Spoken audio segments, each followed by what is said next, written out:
ఇస్తుండే నేను 3 పంటలకు ఇస్తా అన్నాడు. వేసిండా రైతు బంధు? వస్తుందా? ఇలా సిగ్గు లేకుండా 2 సార్లు ఎగ్గొట్టి మొన్న అది కూడా మళ్ళీ అరకొరగానే వేసి 15,000 అని చెప్పి 12,000 ఇచ్చి దానికోసం అట సంబరాలు చేసుకోండి, ఇక మొత్తం దేశమంతా ఉరికురికి సంబరాలు చేసుకోండి అని చెప్పి రైతు వేదికల కాడ సంబరాలు చేసుకోమని చెప్తా ఉన్నాడు. దాంతోపాటు ఎన్ని మాటలు, అత్తకు 4,000 ఇస్తా, అత్తకు 4,000, కోడలకు 2,500 వచ్చినాయి. అత్తకు 4,000, కోడలకు 2,500. ఇక సిగ్గు లేకుండా ఇంకా మాట్లాడతాడు రేవంత్ రెడ్డి. ఈసారి 100 గెలుస్తాడట, 100. అందుకే నేను చెప్పిన 100 నీ బొందనా అని చెప్పిన నేను. నిజంగా కూడా ఇప్పుడు మరి ఆయనకు నాకు ఇట్లా మాట్లాడేది ఇష్టం ఉండదు నిజానికి, కానీ ఆయన భాషనే అర్థమవుతుంది.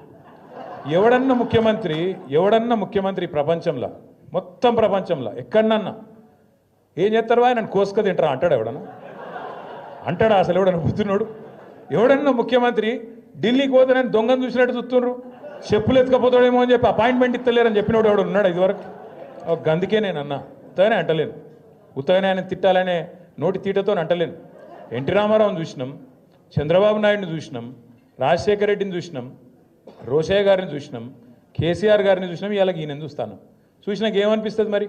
గిసొంటి మాటలు మాట్లాడేటోడు తెల్లారి లేస్తే పనికి మాలిన మాటలు, అది ఇప్పుతే నోరు ఇప్పుతే పాపం ఇళ్ళకెళ్ళి డ్రైనేజ్ కంపు తప్ప ఇంకోటి రాదు. గబ్బు మాటలు, గబ్బు వ్యవహారాలు. కేసీఆర్ గారు లాంటి నాయకుడిని పట్టుకొని ఆయన మీద ఇష్టం ఉన్నట్టు మాట్లాడొచ్చునా? తెలంగాణ తెచ్చిన వ్యక్తి ఇవాళ కూడా కూర్చున్నావు అంటేనే, ఆ కుర్చీలో కూర్చునే భాగ్యం నీకు వచ్చిందంటేనే దానికి కారణం కేసీఆర్ అన్న ఆయన అని నేను గుర్తు చేస్తా ఉన్నా. కేసీఆరే లేకపోతే, టీఆర్ఎస్ఏ లేకపోతే, గులాబీ జెండానే ఎగరకపోతే తెలంగాణ వస్తుండేనా? అది తెలియదా రేవంత్ రెడ్డికి? ఇలా పనిచేసిపోయినట్టే కదా హరీష్ అన్న కింద మన జీవన్ లెక్క ఆయన కూడా శిష్యుడు ఉండే. హరీష్ అన్న మంత్రి అయిన రోజు డ్యాన్సులు కూడా చేసిండు ఇక్కడనే. ఇవాళ ఆయన పెద్ద పోటుగాని లెక్క హరీష్ రావు నువ్వు ఇట్లా అట్లా అని నోటికి వచ్చినట్టు మాట్లాడతాడు. నేనేమంటున్నా అంటే అధికారం రాగానే ఎగిరెగిరి పడితే మేము కూడా ఉన్నాం 10 ఏళ్ళు మంత్రులుగా, కానీ ఎప్పుడు కిసంటి పనులు చేయలే కదా, గింత లేఖిగా మాట్లాడలే కదా, గింత దిక్కుమాలిన అడ్డమైన కేసులు పెట్టించుడు, కార్యకర్తలను కొట్టించుడు, ప్రతిపక్షం అంటేనే పోస్టు పెడితే పోలీసుడు ఫోన్ చేసుడు. మన నర్సింగ్ అని మన పిల్లగాడు ఏడునవు అగో నర్సింగ్ ఒక్క పోస్టు పెడితే ఆ పిల్లగాని పోలీసులు తీసుకుపోయి పొట్టు కొట్టింది. అంటే గింత అరాచకమా? ఇందిరమ్మ రాజ్యం అంటే గిదేనా? ఇందిరమ్మ రాజ్యం అంటే కేసులు పెట్టుడు, రోకల్ బండలు ఎక్కించుడు, ఇష్టం ఉన్నట్టు కొట్టుడు, ఇష్టం ఉన్నట్టు గుద్దుడు, భావ ప్రకటన స్వేచ్ఛ లేకుండా ఒక ముఖ్యమంత్రిని పొగుడాలి తప్ప ఇంకేం చేయొద్దు. ఇదేనా పద్ధతి? పొగుడతారు ముఖ్యమంత్రిని. ఎప్పుడు పొగుడతారు?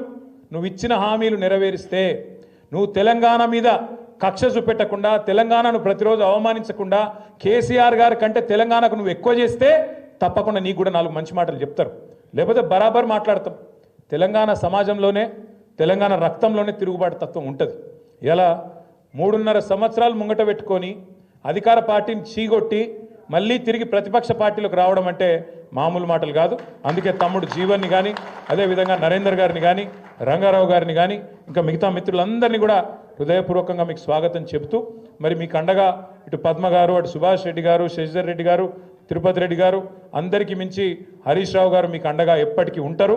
కాబట్టి నాకైతే ఏ అనుమానం లేదు, పూర్వ మెదక్ జిల్లాలో 10 నియోజకవర్గాలతో పాటు, పార్లమెంటుతో పాటు రేపు 3 జిల్లా పరిషత్తులు కూడా ఖచ్చితంగా మీరు గెలుస్తారన్న విశ్వాసం నాకు కూడా ఉంది, కేసీఆర్ గారు కూడా బలంగా ఉంది.